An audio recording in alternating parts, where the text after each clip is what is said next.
Yo, what's going on, everybody? Welcome to this week's episode of the Rebeard Podcast. We were off last week, but we are back. We had Rhode Island Comic-Con to attend to, so we got some great stuff to talk about this week. We're going to be talking to you all about Comic-Con, the things we saw, who we interviewed. Also, Stranger Things. Almost all of us have seen it and finished it, so we're going to give our thoughts on that. Cooley went to see Thor Ragnarok, so he's going to be talking to us about his thoughts on that. And a couple things come out this week. Justice League and Punisher come out today, and Injustice 2 released a new DLC, which we'll be also talking about. So stick around.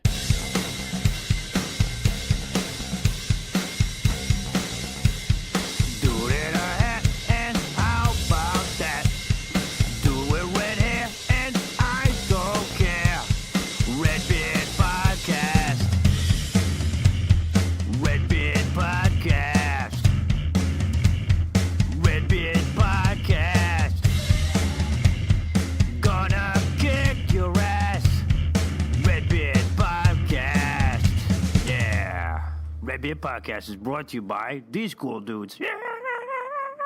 Hey, what's going on, everybody? Welcome to the Rebeard Podcast again. This week, we have Jim Rock. What's up, Jim? Hi, hello. We also have Ren. Hello.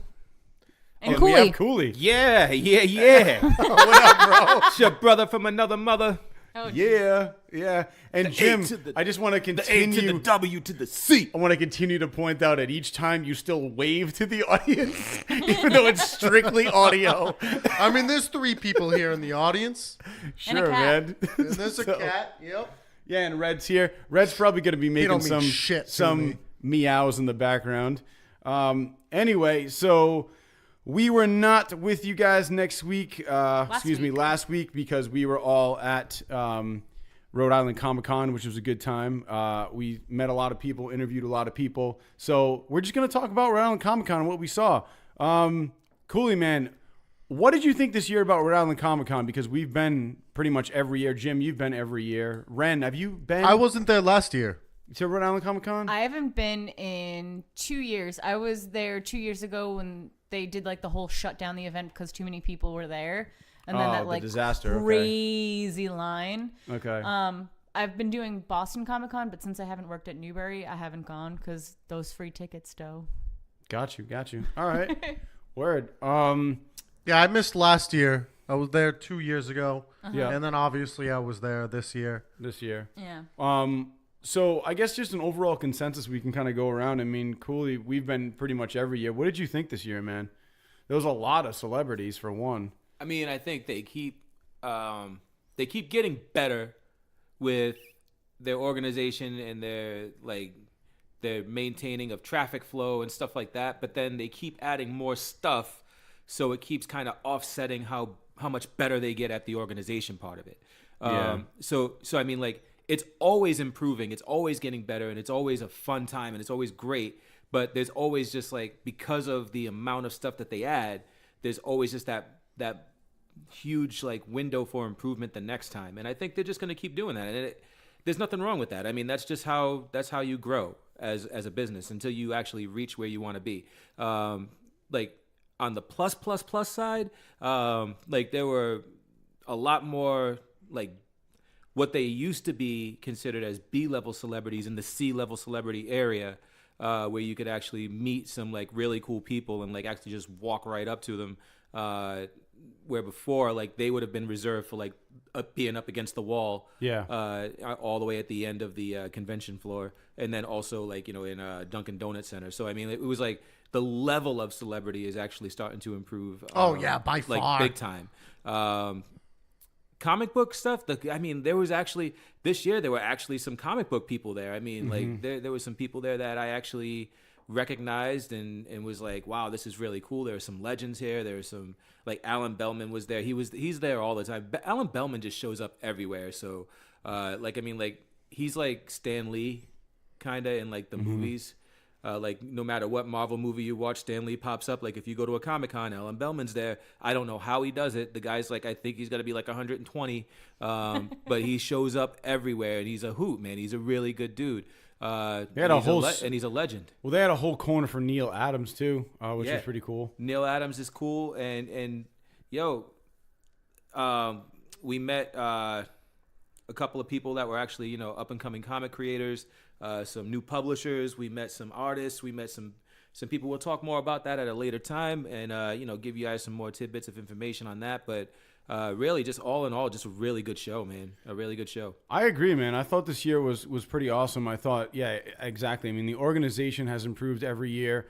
I will say, I mean, I really enjoyed taking advantage of the photo ops this year because I haven't really done that in the past. The photo ops were pretty much on time, give or take like maybe like 10, 15 minutes in some of them. I mean, I know that these celebrities are trying to sign autographs for people and then they have a scheduled photo op. So they're trying to make everything work. So a little bit of leeway is expected, but they do a great job of you getting in, taking a photo, it being printed almost immediately. And then you stand in a shorter line just to kind of have your digital download activated if you paid for it so you can download it. I mean, it's a pretty quick process. So I got to give them props on that and actually, you know, having a big display as to like, if you want to meet this celebrity, when you see their name pop up, look at the lane that they're going to be in, and everybody gets pretty organized into a line and it moves pretty quickly. So I didn't know how big of a deal that was going to be for them this year, but they killed it. And I had like 5 professional photo ops scheduled. So over the course of the 2 days I was there. So it was awesome. The only thing I think that they need to improve on a little bit is there's so much going on that it's very hard to schedule things and be able to do. I would just like the availability to be able to do a little bit more than what I was able to do this year. I feel like there were a lot of panels that conflicted with photo ops, that conflicted with other things. I mean, you can't do everything, but I just feel like they try to pack in so much where if they maybe lessen the things that they actually presented to people, it would give everybody a little bit more time to kind of maybe only pick the certain things and not have everything trying to be jam-packed. It's very hard to schedule everything, and that's kind of what you were saying. It's like you get, you know, if you're doing photo ops, like have photo ops be like second half of the day. Yeah. That's when all the photo ops happen. First half of the day is when all the you know, the panels happen. You know, that would just make it easier for people to say, hey, I'm going to go to this panel today. Oh shit, I can't because I got to go to this photo op. That was that's the problem I ran into. It's like I had one photo op that I had bought like a week before, but then I found out there was like a Stranger Things panel and like a Luke Cage panel that I couldn't go to because it was like right in the middle of a photo op. Right. So it's like you went, but I wasn't able to do that, which was kind of a bummer. I think also being that the con is getting bigger every year and they split it up between 3 different places, like it was the Dunk, the Convention Center, and the Omni. And I didn't know that. I mean, and just the map itself was confusing to me. Like I didn't know what was even going on in the Omni. So I never really even went over to that building. But I mean, I heard that there was some smaller stuff going on, but I never even got to venture over there just because of the amount of stuff I was doing in other buildings. And it does take a while to get from building to building. It's not like you can just walk over. Like sometimes you have to walk outside and go all the way around. But I mean, compare that to something like San Diego Comic-Con where you're walking around like an entire city to go to a panel. You know, like Lenny has to take a cab to get to where he needed to be to actually see a panel. So we kind of have it pretty easy compared to some other cons. I mean, it's not a bad deal. But here's the difference. I mean, it's not Altered Reality's fault at all. I mean, like it's our capacity in these buildings. Like, I mean, we have the Dunk, we have the Convention Center. We're going to do it in this building, that building, like because these buildings are so small. Like, I mean, you go to the Javits Center, and you can include everything. Well, that's the thing. I mean, the Javits Center is huge in New York City Comic Con. So, I mean, I'm not saying it's Altered Reality Entertainment's fault. They killed it. I mean, they did an outstanding job this year. Well, I wanted to point that out to the audience, not to you. Yeah, but just in general, I know we're looking at each other, but just in general, that's worth mentioning. Like, yeah. I mean, I know there was some downsides, but I mean, it's just, and the downside is that they just had too much stuff, and I wasn't able to do it all. So, I mean, and that's actually a good thing that you have a lot to choose from. It's just that I was disappointed that I couldn't take part in some things because I was excited about other things. Well, to be fair, I'm sorry, but to be fair, the good thing. I don't know. It being a good thing, I don't know. I mean, because like, it would be a good thing if it was every year that they had the same thing. So like next year I could do the stuff that I missed this year. Like if it was like Disney, Yeah, I got you. you know what I mean? Yeah. But like it's different every year. So if I missed it this year, I missed that like forever. It's never gonna happen again. I'll say this. I'll say that for some people, I didn't do any photo ops, but for the people that did do the photo ops, they missed the opportunity to get to meet some of the people they wanted to meet because of their photo ops. I know that I met Robert Englund, which is a whole story in itself, because I waited almost 5 hours to meet this guy, but I was gonna do it. And there were people that had photo ops that had to leave that line in order to get, their photos.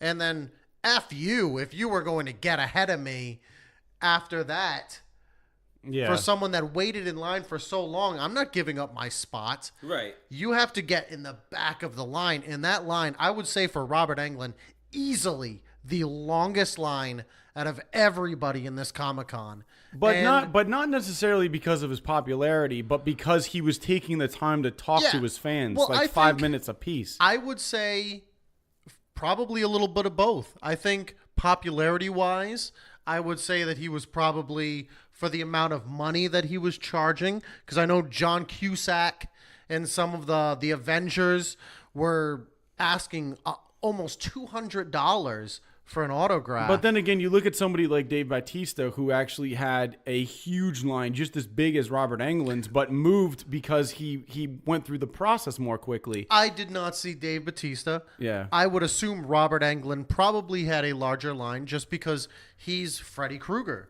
I mean, he's an icon. Yeah, in but horror. I'll be honest with you, man. Like, I was there when Dave Bautista had his line, and his line went into the stands as well. Okay, So I mean, it's he possible. definitely moved a little bit quickly. I mean, I respect Robert Englund for taking the time, but I feel like his line No, I feel it's like a little bit of it's kind of held people back from doing other things. No, I agree with that. Robert Englund did give time to everyone, an exorbitant amount of time.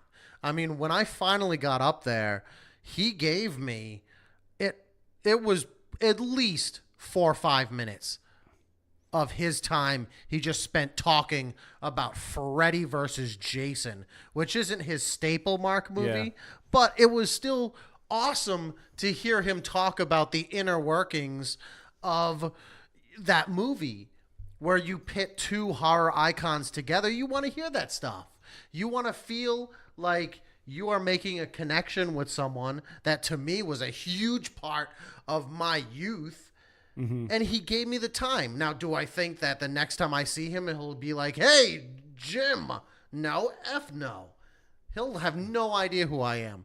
But he gave me the opportunity and the time. Oh, and by the way, I'm also not saying that I'm happy with the amount of time I was given with him in regard to the amount of time I waited for him. I'm not I could care less if I really got to sit there and talk to like my idol for a couple of minutes, because I know that he doesn't give a care about me. So I just kind of wanted my signature and then be done with it. But once I finally got up and talked to him, I appreciated it. Yeah. I get you. Yeah, definitely. But did I feel like it was 5 hours It's worth? like when we met Brent Spiner, yeah. and he was just like, "Pull up a chair, guys. I want to have a talk with you." Yeah, he was cool, man. I really enjoyed him. I wish we had gotten that on. So, what do you on think tape. about the election? Yeah, yeah, he was cool shit though. I mean, I think Rhode Island Comic Con, it was a fun time this year. I would have spent a little less time with photo ops. Looking back on it, I feel like I could have, had more time to do other things. But in all regards, I mean, we did get some great stuff for you guys. We got interviews with almost the entire Revenge of the Nerds cast. Yeah, it was really cool. We got an interview with the Ghost Hunters, which was really cool. So we went to their panel, which was awesome. So we're going to be releasing these interviews pretty much throughout the next couple episodes. But stay tuned for the end of this episode where we're going to be releasing the interview that we did with Donald Gibb. Don Gibb is actually the guy who played Ogre in Revenge of the Nerds and also Ray Jackson in Bloodsport. It makes me wonder if he took a picture not cross-eyed at that entire convention. Oh, what Don Gibb? Yeah, because I stood around while you dealt with him, and then afterwards when you walked away, I walked by his booth a couple of times because I kind of went off and did my own thing for a little while.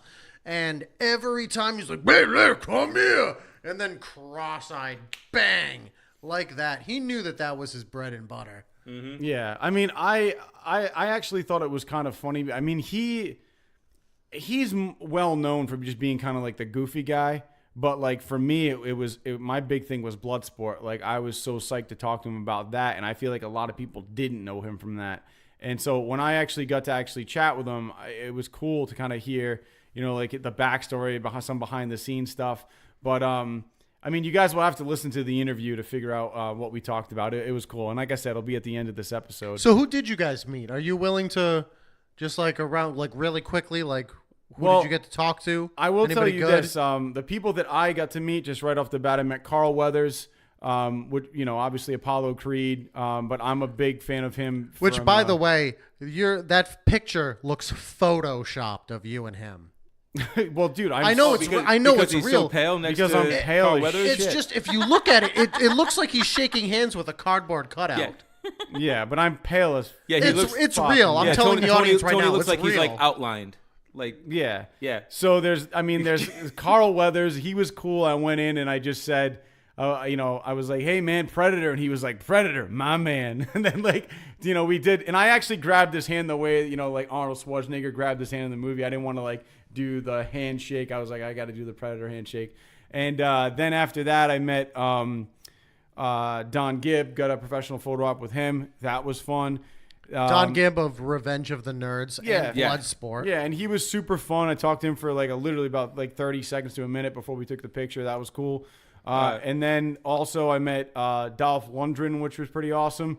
I also looked super white next to him because he obviously went tanning before the Comic-Con. So I completely look white.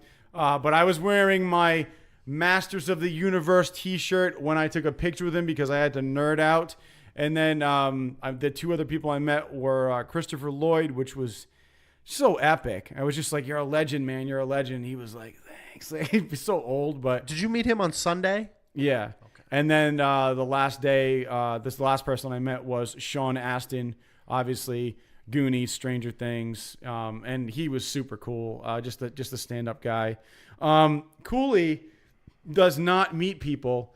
For multiple reasons. If he meets somebody in person and they are out of character, it actually tends to spoil the illusion. But we met Simone Missick, who played Misty from Luke Cage and the Defenders, and I went up to her and I said, "Hey," I was like, "Listen," I was like, "It was super nice to meet you. Obviously, loved you in Luke Cage. You're doing a great job on the show." I was like, "How's your arm?" And she was like, "Oh, it's great." And then I said, "So, listen," I was like, "The guy behind me really wants to meet you, but he can't meet you if you're in character because it will ruin the illusion." And she looked at me and she was like, she's like, "I usually don't have to do this on the weekends." But then she literally looks at Cooley and just gave him kind of this.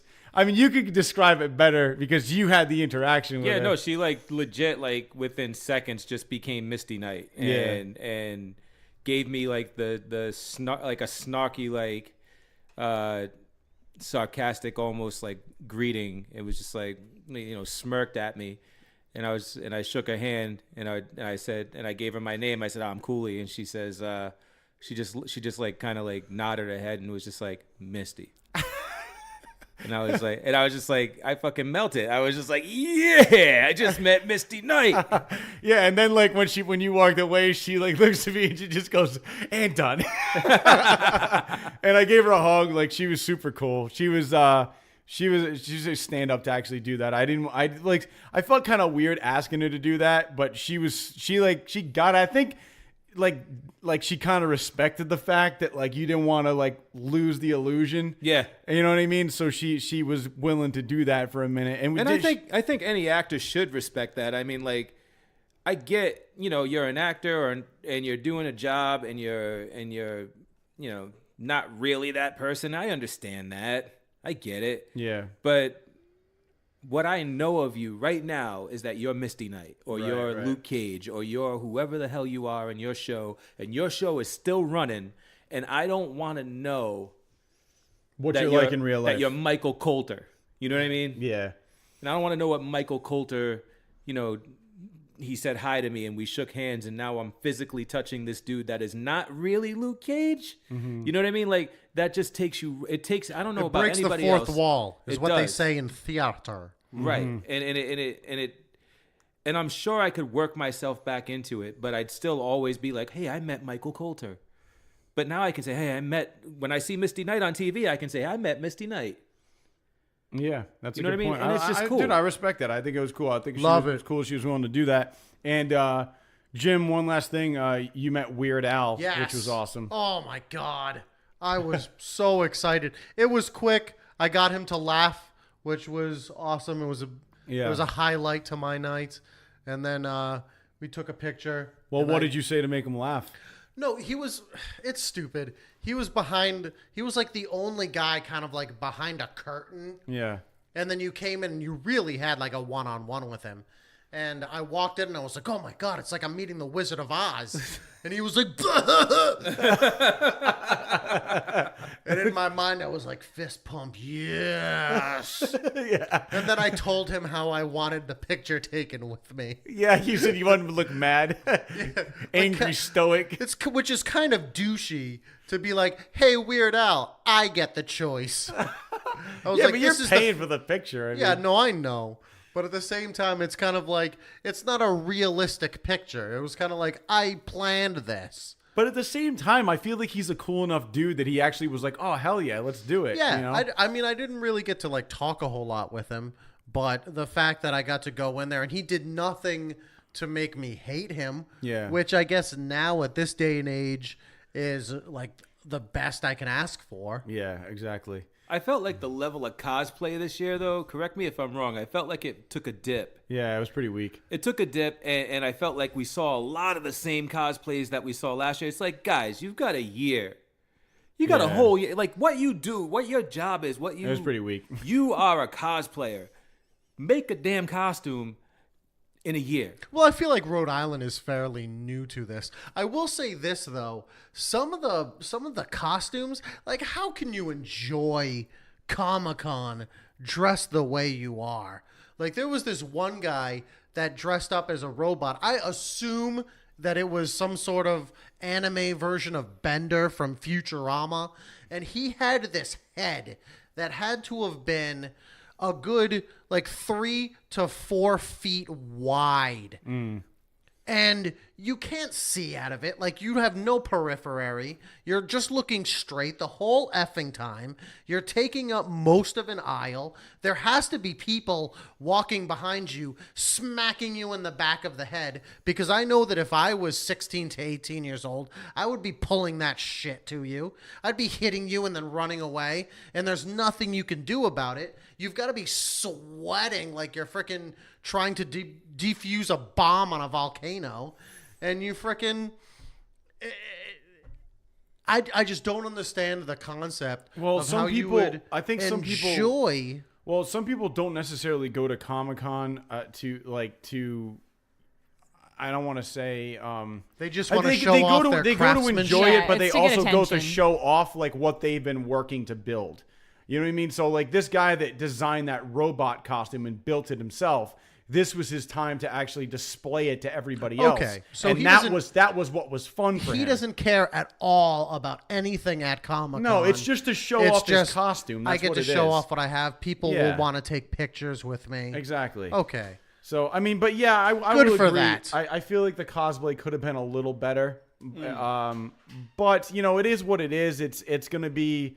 People are gonna wear it. They're gonna wear it at Comic-Con. They're gonna do what they're gonna do. I mean, and that's all you can expect. You know what I mean? With with Rhode Island Comic Con. I mean, at this point, so. Did you see anything that impressed you? I didn't see anything that really impressed me. I mean, there were some pretty cool costumes with, Batman and Superman, but that's about it. What did you see anything, Jim, that impressed you? No. No. Well, I mean, Comic-Con, Rhode Island Comic-Con was what it was. Ren, hopefully next year, you'll come with us. That would be fun. Yeah, well, when I started my new job, that whole weekend was tookin', as Kevin Hart would say. Let's tookin'. Tookin'. Yeah, I mean, like next year, I expect it to be even better next year and continue to grow and be more and more. Yeah. It's only going to get bigger. Next year, Barack Obama. You're going to be able to get his autograph. Comic creators. Oh my God. Stuff like that. Yeah, definitely. Stranger Things, what did you guys think of it? I mean, what you two have seen so far? You have not finished it. What are your thoughts about Stranger Things? It's better than last season. Okay. It's got so much. It's like last season was straight up like Spielberg all the way. This season feels like they kind of like are starting to, steer the bus towards Lucas. Okay. All right, like I'm seeing a lot of George Lucas references, a lot of Star Wars stuff, a lot of like Indiana Jones stuff. So yeah, like I mean, like it's great. It's fantastic. Well, there was some Indiana Jones references where they actually like I forgot the cop's name, Hopper. He drops his hat, and then you see him grab his hat, and that's a total Indiana Jones reference. I was like, oh, that's badass. They put that in there. But I mean, yeah, I definitely see that. I think this season was better than the first. There are some people out there that disagree with me. I think Ren, you're one of them. Oh so yeah, you're I am not feeling on it. episode 6 right now. Oh my God, I really want to like this season because I love the first season. Yeah, I think it's a great show, but I feel like they were like, we're going to give you more, except we're going to use the worst story arc we can possibly use. What do you mean? Like what? Like, oh my gosh. Throwing Billy and Max in, whatever. I understand you probably want to throw new characters in to make things more interesting, but I don't know. I do not connect with them at all. Like, Billy's super racist and homophobic, and he's like the worst person ever. And I'm not into it. Max, I'm just like, she exists, but I'm not super into her character at all. I don't know. Like, I just cannot get into this story arc whatsoever. Sean Astin's there. He's gross. He's just a little blob who's there. Like, I'm not interested in the season at all. They just threw so many new characters at us instead of just focusing on like, let's making a great storyline. I'm not even at the part where 11 meets 8. I understand that's going to happen soon, but Next episode. Yeah, but I understand it's just like a Suicide Squad meets 11 episode. I don't want to sound like an asshole. I know that you just like crapped all over Sean Astin, but give yourself 10, 15 years. That's you, except like different parts. Fuck you, Jim. I'm just saying that's all of us. Like like me, Cooley, and Tony are closer to that than you. You're like, your eyes are wider and more bushy than ours. But we're all gonna be Bobs. So much. But I think Max and Billy actually added a lot to the show. But in a way that I didn't want it to. But I mean, it gave the kids like, because like I mean, otherwise it just becomes like friggin' like the Hardy Boys or something like that, like where you have this like little close knit group and like nobody else is there and like everybody's in on the secret, but like I loved having her not be in on it and then not believe it, and like it made everything seem a little bit more realistic because you had like this like fantastic event that happened with this like weird creature that shouldn't exist from this dimension that shouldn't possibly exist. And you have this girl that's like now trying to be part of this crew that is like, what the hell are you guys like, keeping secrets from me for. And then when she finds out, she's like, "You're not telling me the truth." Yeah, but then it makes It's a good 11 story. seem like an extra crazy person, and she's already gone through so much, and you're like, I love this character from season 1, and then you're like, whoa, she's being crazy though. No, but She's that puts it in getting perspective jealous. because she is legit crazy. She's a crazy little girl. Yeah, but you don't gotta make her crazy in 2 different ways, though. I mean, here's the thing with Stranger Things. I mean, I think my big takeaway is that when I watch that show, I feel like I'm watching a movie that I watched when I was a kid. And that's the big takeaway from me. I mean, it is so 80s that it just brings me back. You know, like there was one, I think it's one of the final episodes where, they're basically they're putting main character in the shed, and they're kind of just like, blocking him away so he doesn't know where he is. Like that whole like segment, that scene for me was just like, like the climax of like an 80s movie where it's like, like stuff's about to go down, it's like where it's right before like they, it's where they're playing the piano in the Goonies. I'll and agree with like you the there. floor's starting to fall out. Like they have it's done like the nothing. climax. They have done nothing to take away from the 80s vibe. But what I'm saying It's still is, continuously 80s. and they are, but I'm saying like that's my takeaway, and that's why I enjoy it so much, is because it's just a harken back to the stuff that I would watch when I was a kid. So when I watch it, I feel like I'm a kid again. So you don't You want know? storyline, you just want nostalgia. I love the nostalgia part, but the storyline I didn't have a problem with either. I mean, like the storyline worked for me. I enjoyed every minute of it. I was invested in the characters. I liked all the new characters.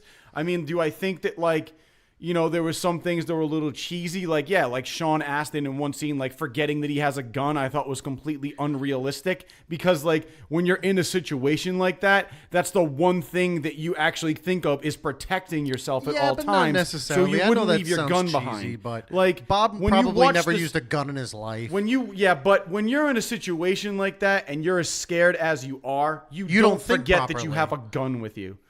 So I don't know, man. Like you basically when you see that scene, Cooley and Ren, when you watch that scene, like you tell me if you think him leaving his gun behind is realistic, because I didn't. Oh, I'm Now- gonna think it's cheesy. See, I So, watched it. don't know.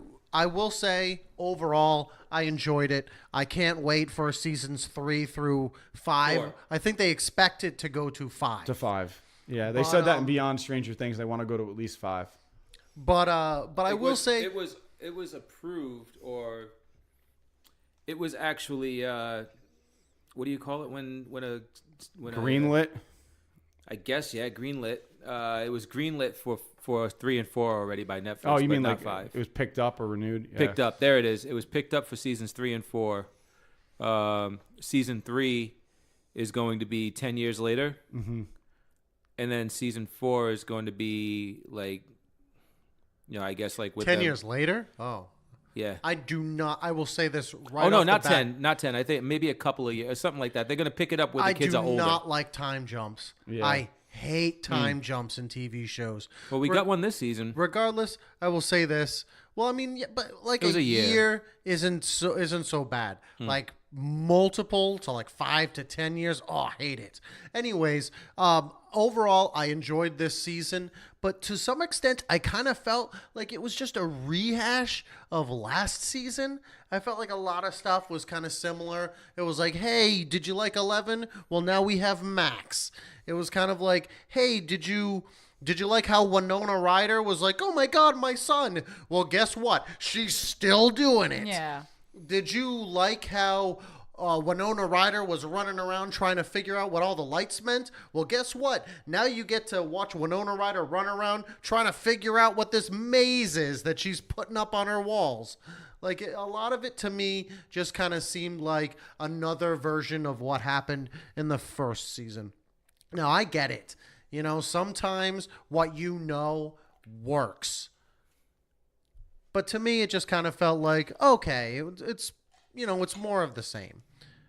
Yeah, I mean, I guess I can see that. I don't know. I just feel like for me, it worked. I mean, like she's an anxiety-ridden person, so she's going to be that way with multiple situations. That's just the way she is. I don't think they're trying to rehash something that she did in the first movie. She's in a similar situation with similar circumstances, so she's going to have the same emotional investment in it as she did in the Her first. son, by the way, I hate to say this, but Winona Ryder's son in this show, like, he needs to frickin' drink more milk or something. Like, he is a sickly looking kid. Like, Yeah. not just for the show, but like in life overall. This guy needs to get some calcium He's very and some milquetoast. zinc in his life. Now let's just take a second to hear a little bit about our sponsor. Supply and demand investing. Guys, not all investments are created equal. Did you know growth stocks devote most of their revenue in trying to expand or grow the company and offer investors little to no dividend payout? Sounds like fucking bullshit. Right? But value stocks split their revenue between trying to expand or grow the company and give their buyers dividend payouts. That sounds better. But the question is, which of these two means of investing do you think has performed better over the past 10 years? Well, to find out, go to supplyanddemandinvesting.com/Redbeard. That's us, guys. Go to supplyanddemandinvesting.com/Redbeard.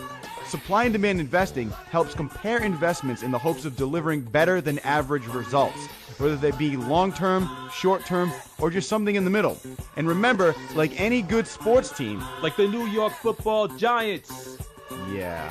When it comes to investing, there are times to play offense by investing in things like the S&P 500 and times to play defense by investing in things like bonds, CDs, or cash. So I say, go Patriots! Yeah, but if we're talking defense, it's the New York Football Giants all day. Yeah, but it's the Pats because they won last year. Well, let's move on. I definitely want to jump into Thor Ragnarok, man. You got a chance to see this when it first came out like 2 weeks ago, dude. What's your thoughts on this, man? I keep hearing good things. Man, it is amazing. Really? Oh, yes. I'm disappointed I haven't seen it yet. I'm I wanna disappointed see you it. haven't seen it. Yeah, man. I gotta go see that.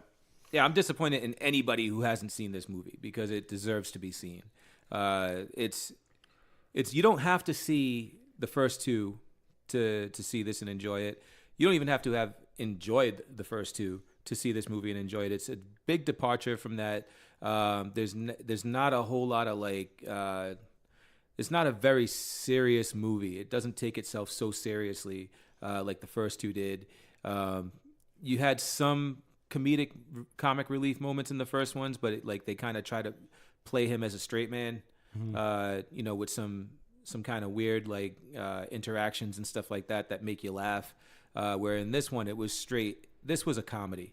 Mm-hmm. This was a buddy comedy featuring the Hulk and Thor and Loki. And Valkyrie, played by Tessa Thompson, who was fantastic. And you had Kate Blanchett as Hela. My goodness, dude, probably the best villain in the history of the MCU right now. That's a bold statement. Yeah, that's a huge statement. I mean, Loki and Hela, I think, are very close to each other as far as being the best. Because Loki's the best, hands down, because Hiddleston is amazing.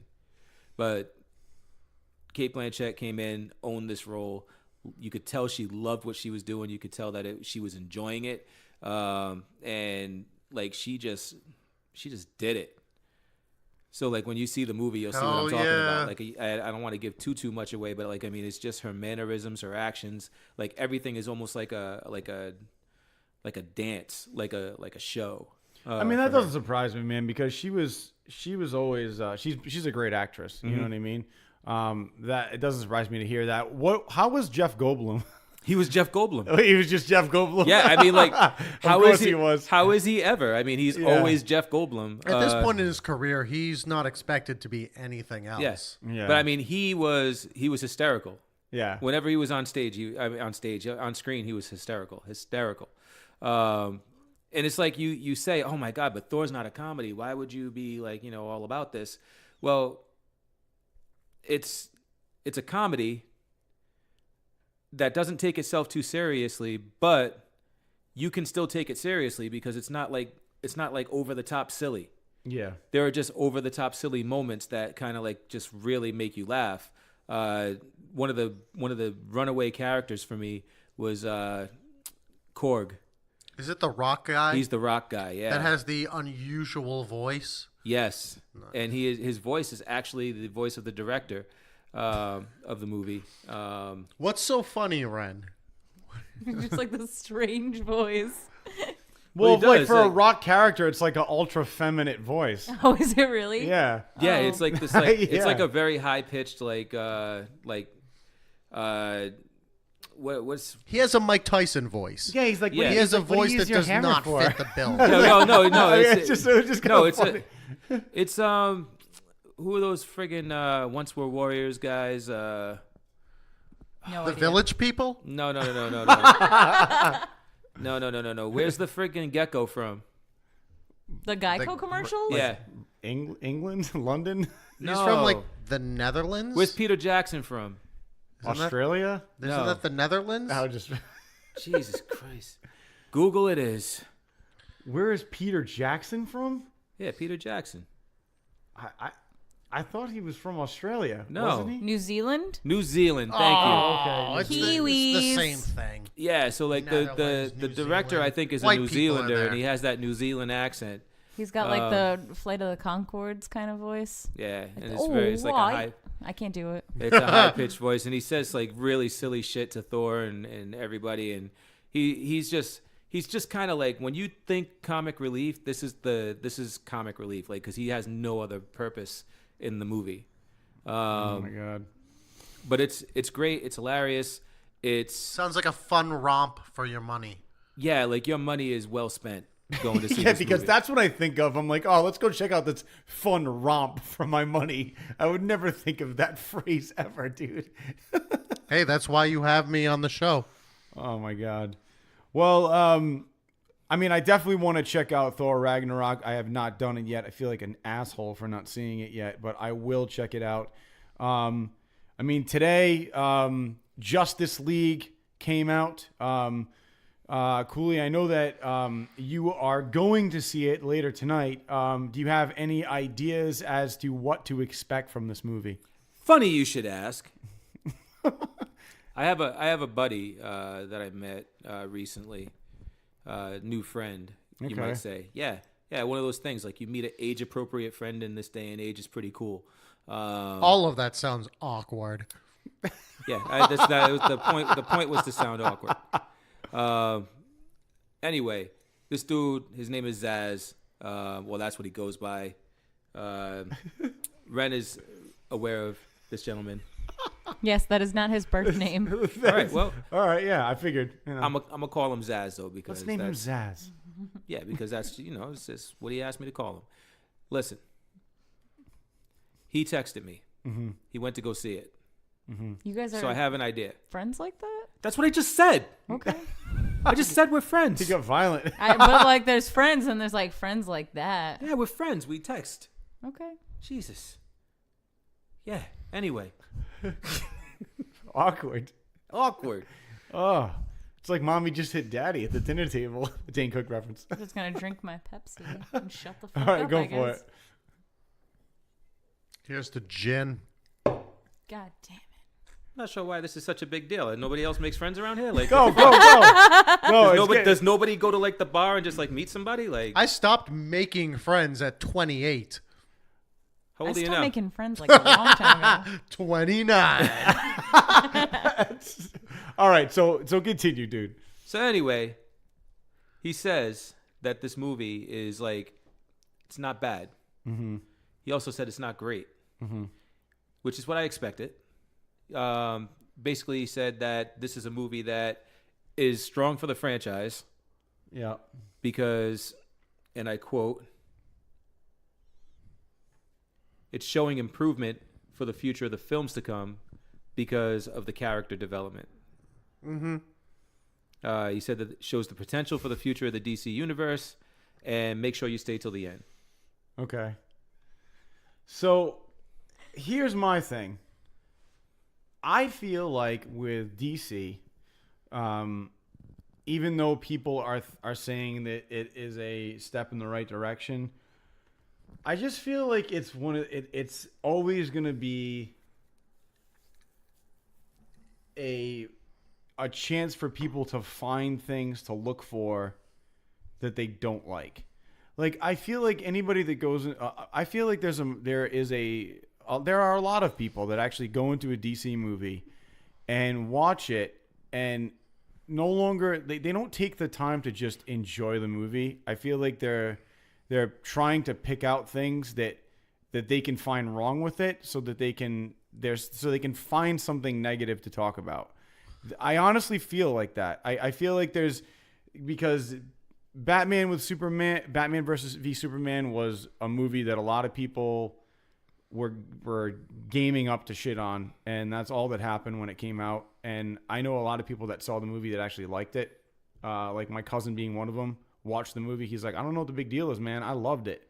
So, there are Thank a lot God of people for out there that cousins, will right? just... But is your cousin a comic book fan? Yes, he is.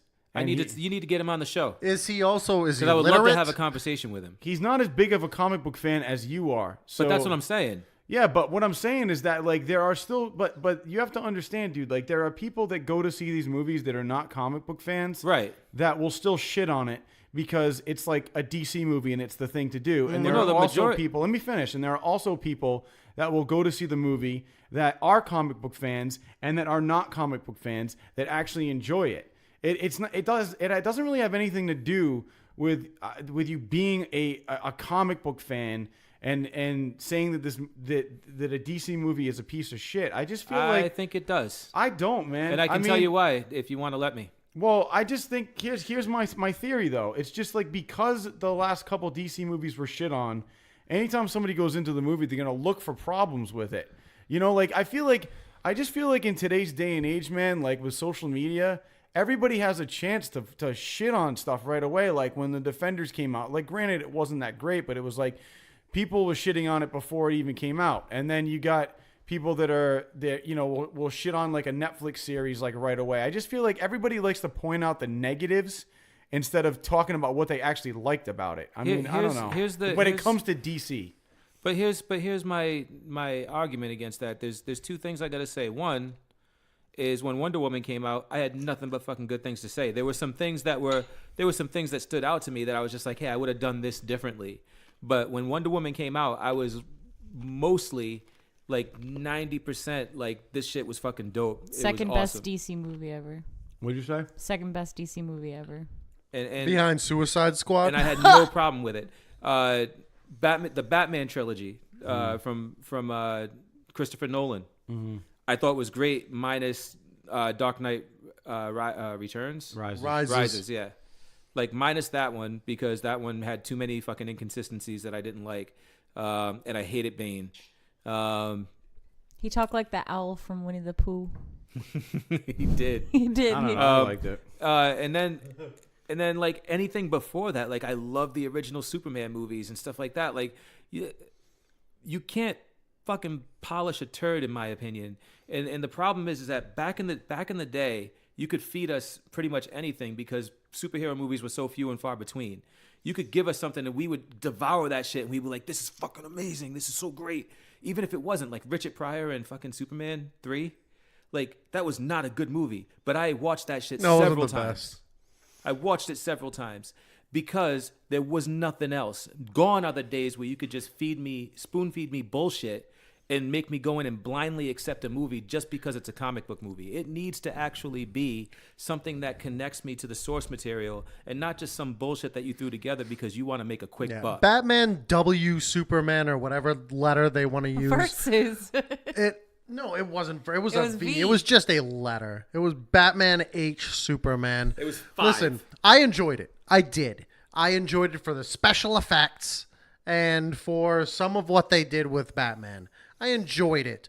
Now, did I think they had a good storyline? No, I did not. Mm-hmm. No, I did not. but I enjoyed it. I'm also not a huge Batman fan, nor am I a V Superman fan. Like I enjoyed it. I enjoyed it purely in the sense that I would enjoy a good music video. I do want to see Justice League.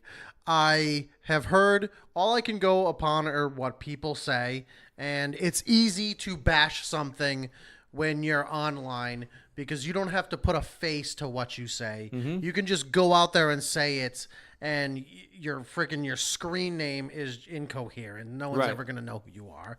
But from what I've been hearing is character-wise, excellent job. That this is definitely something to build upon. Story-wise, blah. But the characters are what you fall in love with, and really that's what you want to see. I've also heard that they've dropped the ball once again on the villain for the movie. I've heard that too. But So- I've heard that Aquaman and the Flash are redeemers. I mean, for me, maybe I'm just I'm very easily pleased, but it's like I go into a lot of movies and like I come out and I don't really have that much of a problem with them. I mean, and then I find out after that everybody like shits all over it. Like, I didn't have a problem with Suicide Squad. Everybody hated it. I honestly liked Suicide Squad Like, everybody too, thought it was but a I had- piece of shit. but And I like, wasn't I had looking no forward to fucking anything. problem with that movie. The only issue I had with it was that I thought that everything that Killer Croc said was stupid. But wanna I take mean, this one? there are so many negative things about don't even Suicide want me. Squad that like people are Yeah. going to shit on. But I'm like, not a DC person. But I mean, but you could literally go through the list of why Suicide Squad didn't work in your opinion, but in my opinion, I enjoyed it. Right. Like, I walked out of that movie and was like, that was fun. I wish- I had a great time watching it. I wish I could be you for a day and not read these fucking books.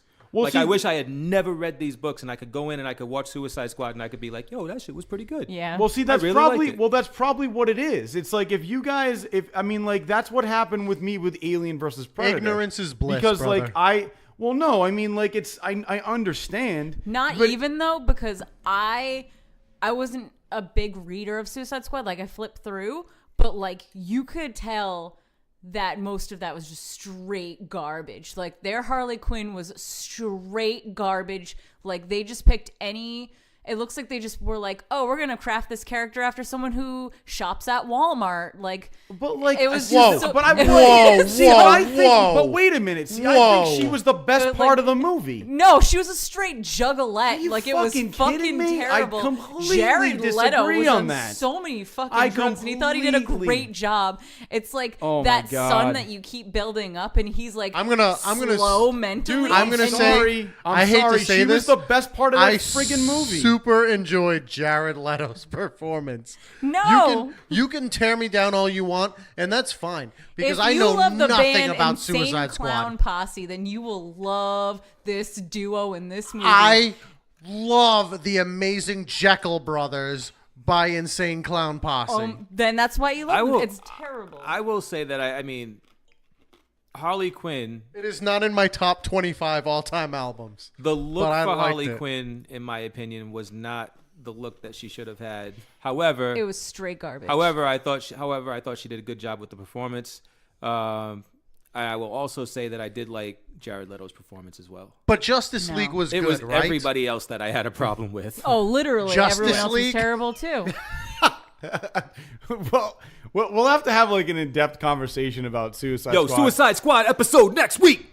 All right, let's do it. But Justice League comes out today. Go check it out and let us know what you think. Also, Punisher comes out today as well. So I know a lot of you guys out there I am so stoked for probably this. have already watched it because it came out at 3 a.m. So Oh my god, the absolute and chauvinistic like superheroes. Cannot wait. So it's out, man. You should probably watch it. I know that a lot of friends of ours that are crazy Netflix people have probably already freaking finished it. But hey, we've already talked about The Punisher and what's to be expected on a past podcast. So it's out, guys. Go watch it. We'll be talking about it next week. Hell yeah, we will. With that being said, one of the other cool things that actually dropped this past week was one of the new DLCs for Injustice 2, which is awesome.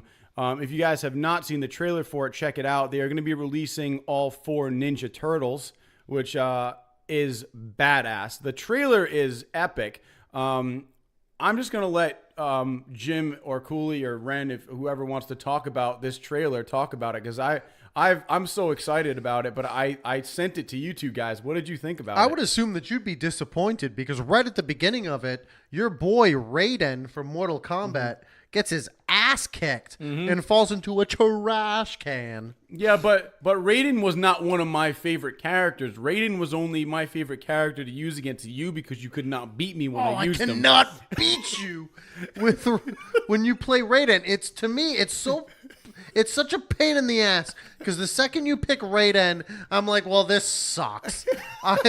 I've lost. Yeah. So I mean, so when I saw Raiden take a hit, I was like, cool. But then I was like, whoa, Jim must not be controlling the other person. But then as soon as I saw him drop and the Ninja Turtles come in, maybe about 30 seconds later into the trailer, it just kind of blew me away.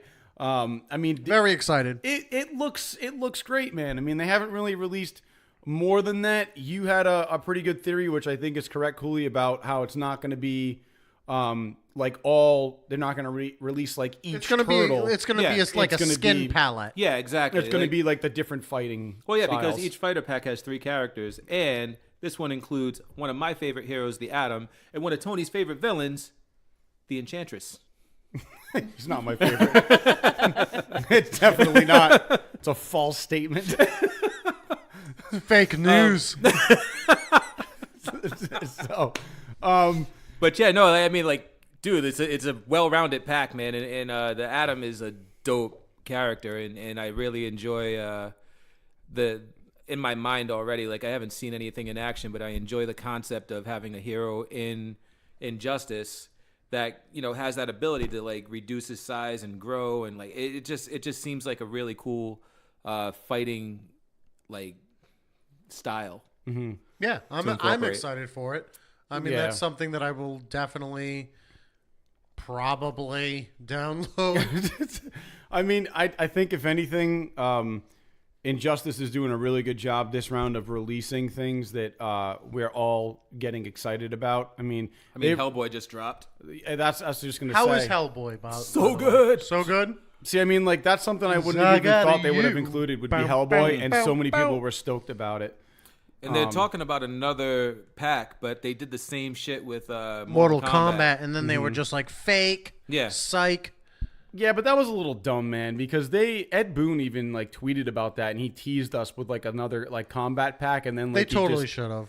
I mean, I thought that was a little whatever. Messed up They're already working on the new Mortal Kombat. He's just smoking weed sometimes, and it's just it's yo, I'm just gonna tell him. I'm gonna do what else is he That gonna was do? He's Ed got so Boon. much money. It's Dude. hold on, check me out. By the way, Combat Pack 4. Speaking of Hellboy, man, have you guys gone online and actually checked out Dave Harbour, the guy who plays as Hopper? Hellboy?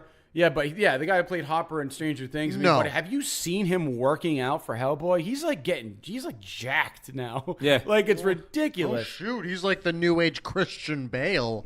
Yeah, it's pretty nuts, man. So, I don't know. Oh, and by the way, here's something to throw in there, man. I'm Christian excited. Bale. Let's hear it. Christian Bale is actually going Is to he be getting playing, jacked again? Oh, Jesus. He's going to be playing Dick Cheney in a movie, and he already gained 50 pounds, man. Oh my God. Wow. Yeah, Dick Cheney? Yeah, dude. They asked him what he's been doing to gain weight, and he goes, "I just eat pies all day." Is that the dude that got shot in the ass? No, he What? shot Christian No, somebody. he's the Bale. one that shot No, someone. he's the one that shot somebody. Yeah, so In the ass, right? Yeah, Dick Cheney. Yeah, so Dick Cheney. That was in the face. I don't Was it see in the that at face? all. But yeah, but did you see But him as a Christian skeleton Bale- in The Machinist either? So Yeah. I mean, the Christian guy. Bale goes so hardcore. Yeah, I just want to go ham. back to the video gotta game world respect for a that. second. Yeah, we're going off. Just had to mention that anyway. Yeah, thanks for bringing us back, Cooley. You're welcome. Seriously, from the bottom of my heart, man, you are welcome. The Okay. the thing that I wanted to mention was the Star Wars Battlefront 2 video game. Let's hear it. It comes out tomorrow Yeah. for most Okay. people. For those of us that spent the extra $20 and got the deluxe edition, we got a 3-day early release, which I gladly picked up and started it up and started working with it. The story mode, the campaign is fantastic. Mm-hmm. It's legit. It picks up just at the end of Return of the Jedi, Nice. just before they blow up the Death Star. How many Jawas are in this? Actually, I didn't see any yet. But the but the story is basically you're playing as a special forces TIE fighter pilot, Nice. and so you're part of the Empire, and like you're on Endor, and you look up and you see the Death Star blow up, so you know like the Death Star is like gone and your Emperor is dead. Right. So now what do you do? Right. So like now like it's basically like the whole, I don't want to spoil anything, but the whole story like basically gets into like, you know, the story arc of this character and how she grows and progresses. It is really freaking cool. And you get to like flip back and forth. Like there's like a couple of scenes like so far that I played one scene as Luke Skywalker, Nice. helping out one of the Empire dudes, like, cause he just has to show that he's actually a nice guy. Of course. And like the Special Forces TIE fighter pilot was like, "Why are you helping me?" He's No, like, of course. He's like, "'Cause you asked." Right? Now I don't mean to just cut you off. It starts on Endor. So do we get to see some Sith Ewoks? No, Ah, well, I'm not buying there it are then. no Sith Ewoks.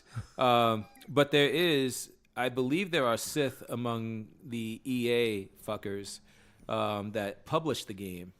Kudos to the developers. The developers did a crazy job on this game. They did a really good job. They put a lot of time and effort into this, but the publisher has decided to put their mark on this game by saying, "Hey, you need to buy a whole bunch of shit if you really want to make this work for you." Case in point, I spent that $80 for the deluxe edition. Sticker on the front said, "Oh, you get this starter pack." Had them scan the starter pack thing in. They want to charge me another $15. Oh, what a I just spent $80 Bunch on of a game. Isn't the game the fucking? capicola. Isn't the game I just bought the fucking starter pack? That's really messed up. know what I That's mean? a cash grab. Yeah, and then like it's like they're doing this free to play model like from mobile games, and they're taking that and they're attaching it to a premium purchase, which I just made in the store, and it just doesn't work. It's Ugh, not what are you fair. Playing So Marvel Puzzle Quest on the iPhone? yeah, and I just want to give the middle finger award to EA. All right, man. The middle finger award to EA. Sick. Yeah, I get it, though. It really kind of feels like, give me money, give me money, give me money. When you're expecting this great video game, it kind of feels like the games that you can find on the Xbox and the PlayStation are now turning into apps that you can find on the iPhone. right. And their argument is that you can earn this stuff without buying it. Yep. But it's going to take you like a shit ton of time Ugh. to do it. Yeah, that's And the then there are opposite people of that- rad. And then there are people that are just dropping like hundreds of bucks to get all this stuff up front. Now, I do think it's bullshit, man, that it's just a cash grab. I mean, that's all Oh, it is. yeah. I mean, and the fact that you have to pay, you play what, like 2 weeks of game time just to be able to get certain characters And they took too? away That's the refund bullshit. button, so everyone who's upset can't even do that easily. Exactly. You have to call to get your money back. how's your Exactly. gin and juice, by the way, Cooley? Gone. So You're welcome. One more topic to talk about, Ren. I know you wanted to, and Cooley wanted to jump on this. Let's take a run for it. Hit the ground running with Runaways. Nice pun. Yeah, you like that? But Got you. Yeah. Ba-dum-punch. So go for it. All right. Runaways coming up next Tuesday. Pumped. Can't wait. I am always very leery. This is a series written by one of my favorite writers of all time in comics, Brian K. Vaughan. Oh my God, he's the best. So obviously it's going to be based on his writing, but it's going to be someone Also, else writing. he wrote a lot of the Lost episodes in the last couple of seasons. Yeah. Just to throw that he out wrote there. all of Saga. So which the is worst amazing. seasons. Well, no, I actually thought a lot of those episodes were some of the best episodes, but it was the worst season. Well, the final, I mean, like, Well, let's not I'm, get on a yeah, Lost I'm so tangent. sorry. Last I want- season of Lost, horrible. Totally didn't need to happen. Continue. Ren, go for it. Continue. Sorry. Okay. What happened? So, anyways, I forgot what I was gonna say. So cool, You you saying go no, for the it. favorite. You saying See, that we he's have your- our conversations out in the open. You see what I'm saying saying? no? It was your favorite author. It was derailed it. I don't know. Cooley's got something to say about it. I do have something to say about it. I do. I have something to say about everything if you haven't noticed. But I know you had some things to say about Gert. Oh yeah, that's not a thick bit at all on the show. Like she needs to be thick. She ain't thick, and I don't. The casting, I think is poor. Yeah. The casting is poor. They're very generic characters in the comic. Like, you can be like, oh, it's a thick girl with purple hair who looks like this. And they were like, oh, let's get a normal-sized girl with a severe underbite who just happens to have purple hair. Like, I was like, Severe underbite. yeah, she looks a hot mess. And, like, everybody else, they were like, kind of resembles the character in the fact that, like, hey, they're a teenager. Like, I don't know. The casting just looks poor. A severe underbite. Like, she amazing. looks like a Muppet. Oh my God. So I don't know. The casting is weird. Cooley and I were talking about Old Lace. Gertrude's telepathically connected dinosaur looks okay from just like the muzzle that we've seen from the trailer. So that I'm pretty excited to see how they do Old Lace. But other than that, I'm just leery. Now, Old Lace is a raptor, right? Yeah, a raptor. Yeah. A velociraptor? A velociraptor. I'm not sure if Velasa. I think Velasa, but Is that the only kind of rat? I thought there was no, only there's one raptor. more. I know nothing about this. I wanted to be a part of this conversation, but I have nothing to offer. So Chase looks cool. I think they all look good. I guess you can like. It's a Hulu show, so there's a more limited budget. Oh, all right. You know, it's a Hulu show. It's not like a huge cinematic movie, so I can't put too much into it. But I'm someone who's been disappointed a lot by shows that they've made from comics. Like Inhumans was straight up a train wreck. Yeah. So initial thoughts. Think it's going to be better or worse than Inhumans? I fucking hope. I that still it's haven't watched that better yet. Than No spoilers. Can it be worse? Can it be worse than Inhumans? Probably not. I don't think so. I don't see how it could, but things have surprised me before. Yo, I feel like Inhumans will make Justice League probably one of the best movies I've ever seen. Inhumans better or worse than Suicide Squad? Equal. Oh, equal. What? No, I'm gonna put Suicide Squad a little bit up higher on the list than Because it had a Inhumans. budget, so you could get actual actors and not like Canadian streetwalkers. Jesus. What does that mean? Just like random people from Yo, Canada. they legit had to cut Medusa's hair in the first episode because they didn't have the budget to animate Like, that that's shit. what I said legitimately. They were like, you got a buzz cut, Mom, because we can't animate this. Oh man. Well, we that's gonna wrap it up for this week on the Rebeard Podcast. Thank you guys for listening. We're gonna be adding in the interview with Don Gibb right now, so please enjoy, and we will see you next week. Goodbye. Yo, Suicide Squad, DC, Justice League, next week, be there, be square, or be square. Yep. Peace. Later.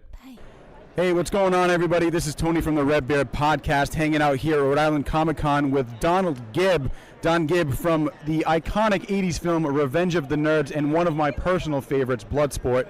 What's going on, buddy? Hey, dudes, how are you? Good, man. How you doing? I'm good. Man, I have been a huge fan of yours for a long time. Obviously, I love Revenge of the Nerds, but I grew up watching Bloodsport, Yeah. and it's one of my favorite movies of all time. And you have made me laugh to no end in that movie just because of your shenanigans. So It was good. It was a good film. It came out really good, you know? Yeah. I mean, I don't think anybody had any idea that the movie was going to do what it did. It's the highest grossing martial arts film, like, of all time. yeah. I know, it's done well. And you, I think my favorite scene that always makes me laugh is where you take the brick and break it over your head. Yeah, which that you hurt. told me. Oh, that hurt. It looked like it was painless to Well, you, man. actually, they had scored the brick pretty good, but not all the way through. So when I hit it on my head, it actually split my head wide open because they said, "Oh, it's scored." So but I got so carried away that I went wham, Yeah. and slammed it up against my head, and all of a sudden you see, there's blood dripping down my head.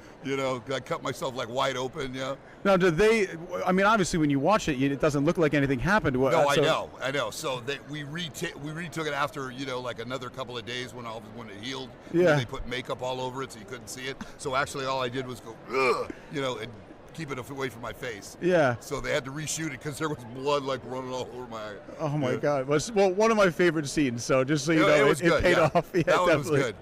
And I actually watched Revenge of the Nerds, just last night actually, just to kind of refresh me. I hadn't seen it in a couple of years, Right. and you hanging him over the edge, and then as soon as you see the nerds, you just drop the guy.